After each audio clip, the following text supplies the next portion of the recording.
Kembali lagi pemirsa setia Sultan TV, masih bersama saya Rodlo Rida dan juga nih narasumber kita ada Pak Heri. Saat ini kita masih membahas terkait bagaimana kita memandang Pak Soekarno ataupun Bung Karno dari sosok ataupun dari mata para pengagumnya. Pak, tadi di segmen sebelumnya kita udah mulai berbincang banyak hal juga nih Pak tentang Bung Karno. Selanjutnya nih Pak, kalau kita tahu ya Pak ya bahwa Bung Karno ini memiliki gagasan yang sangat-sangat berdampak bagi Indonesia maupun dunia luar. Nah, kira-kira Pak bisa disampaikan apa saja sih Pak gagasan yang memang bisa merubah gitu Pak, baik Indonesia ataupun pandangan dunia? Ya, sosok Bung Karno ini menjadi begitu menarik perhatian seluruh elemen masyarakat dari zaman ke zaman, oleh karena gagasan-gagasan besar yang beliau lahirkan. Di samping Pancasila, pergerakan menuju Indonesia merdeka, kemudian beliau peletak dasar dari pelaksanaan atau implementasi dari trias politika, tiga kekuasaan politik, kekuasaan legislatif di DPR, MPR, lalu kekuasaan eksekutif, presiden dan kabinetnya, kemudian kekuasaan yudikatif di Mahkamah Agung. Nah, seperti itu.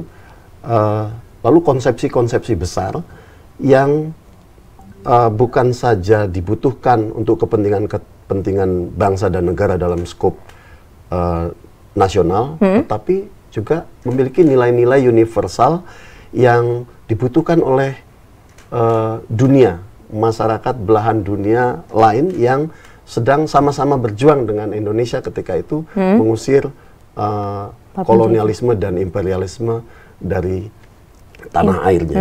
Karena itu kita bisa temukan ada bangsa-bangsa, negara-negara lain mendirikan patung-patung Bung Karno, lalu Taman Soekarno Park begitu ya, di Maroko atau di Pakistan itu ada Soekarno Bazar dan Soekarno Park.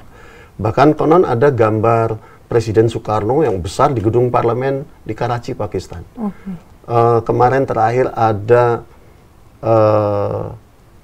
negara Meksiko membuat Soekarno Park juga dengan patung Soekarno.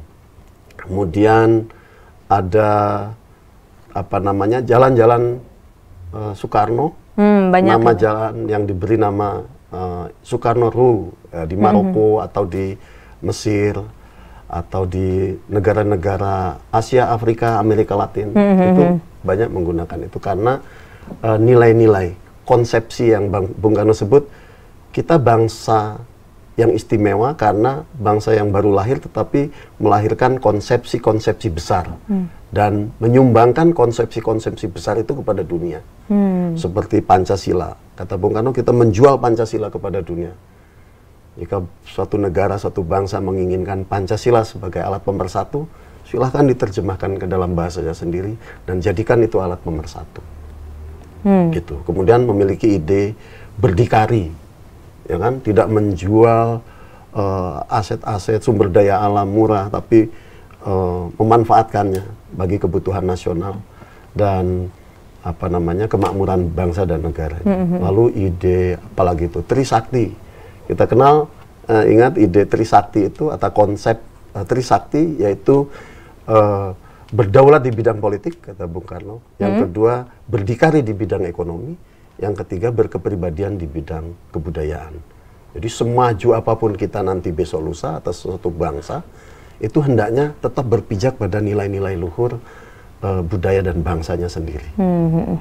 Baik Pak. Wah, sebenarnya banyak sekali gagasan-gagasan yang memang dicetuskan oleh Bung Karno ini ya Pak ya, yang berdampak pada bukan hanya Indonesia, tapi tadi ya Pak, bahkan di luar negeri pun ada banyak sekali negara-negara yang memang sangat menghormati adanya Bung Karno ini. Berarti ini membuktikan bahwa the effect of this Karno itu sangat besar ya Pak. Besar sekali. Banyak negara-negara yang merdeka, pasca kita tahu konferensi Asia Afrika yang digelar Bung Karno hanya 10 tahun setelah kemerdekaan Indonesia, tahun 45, tahun 55 beliau dan pemerintahannya menggelar konferensi Asia Afrika yang sebelumnya didahului dengan konferensi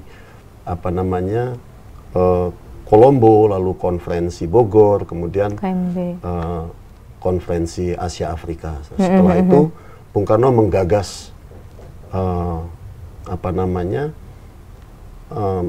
bagaimana menata dunia baru, gitu, dengan membentuk New Emerging Forces, karena dipandang setelah Perang Dunia Kedua banyak ketidakadilan yang dilakukan oleh United Nations atau PBB. Kalau gitu kita harus berkumpul nih negara-negara yang baru merdeka melawan kolonialisme, imperialisme atau neokolonialisme dengan mendirikan New Emerging Forces. Jadi itu bersatu ya Pak ya? Ya, bahkan digelar Ganevo setelah itu, Games of New Emerging Forces gitu, di Jakarta. Nah, ini juga membuat gerah para imperialis ya. Iya, pasti Pak. Betul. Tapi tadi dari gerakan itu ya Pak, bahkan sampai saat ini juga kita merasakan salah satu yang tidak mengenakan dari kolonialisme adalah kan tidak memberikan hak asasi manusia ya Pak ya. Saat ini kita dapat merasakan hal itu, ini juga berkat perjuangan para pendahulu kita, pemirsa setia Sultan TV. Pak, berbicara tentang gagasan dari Bung Karno nih Pak, tadi salah satu yang paling besarnya ya, terutama di bulan Juninya adalah terkait dengan adanya Pancasila. Atau lahirnya Pancasila.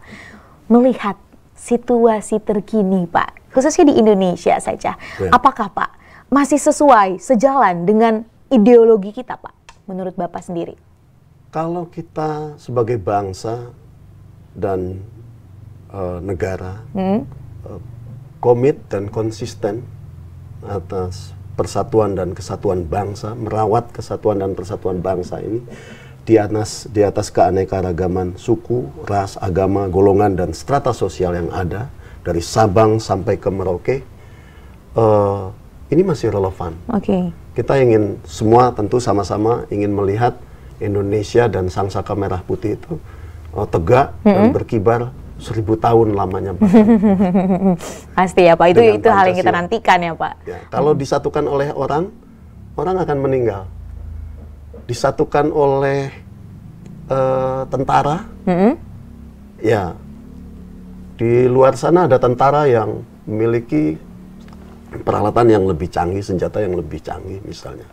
Tetapi kalau satu bangsa yang merasuk di jiwanya itu ideologi persatuan, ideologi yang dinamis sebagai alat pemersatu di dalam kalbu jiwa setiap denyut nadi, setiap tetes darahnya itu semangat Pancasila, bahkan sampai mencakar-cakar langit semangatnya, api semangat Pancasila itu. Saya kira kita akan tetap menjadi salah satu bangsa kuat di dunia yang tidak bisa dijatuhkan atau dikalahkan. Wah, kami berharap seperti itu nih Pak ya. Kita akan nantikan gitu pemirsa. Meskipun ya Pak ya, dengan zaman yang semakin maju gitu ya, dengan yang banyak sekali teknologi yang ada, perubahan juga Pak ya. Kita kan sekarang juga tidak bisa mengelakkan perubahan yang ada ya Pak ya dalam masyarakat kita. Tentunya ideologi negara kita Pancasila ini bisa menjadi pagar ya Pak ya. Ya, di PBB sendiri bahkan Sekjen PBB dalam pidatonya menyebut Bhinneka Tunggal Ika. Ya kan? Itu Eka Prasetya Pancakarsa, Bhinneka Tunggal Ika, Pancasilanya Indonesia itu bisa dijadikan contoh. Betul sekali, karena juga tadi sempat menyinggung ya Pak ya, Bhinneka Tunggal Ika tuh memang sedip itu Pak artinya, karena itu kan berbeda-beda tetapi tetap satu jua. Ini membuktikan bahwa Indonesia ya Pak dengan keberagamannya gitu kan, tapi kita masih bisa satu tujuan kita ya untuk Indonesia lebih maju lagi. Pak, kita akan break lagi nih Pak, dan kita akan kembali sesaat lagi pemirsa. Maka dari itu jangan kemana-mana, tetap bersama kami di Bincang Hari Ini.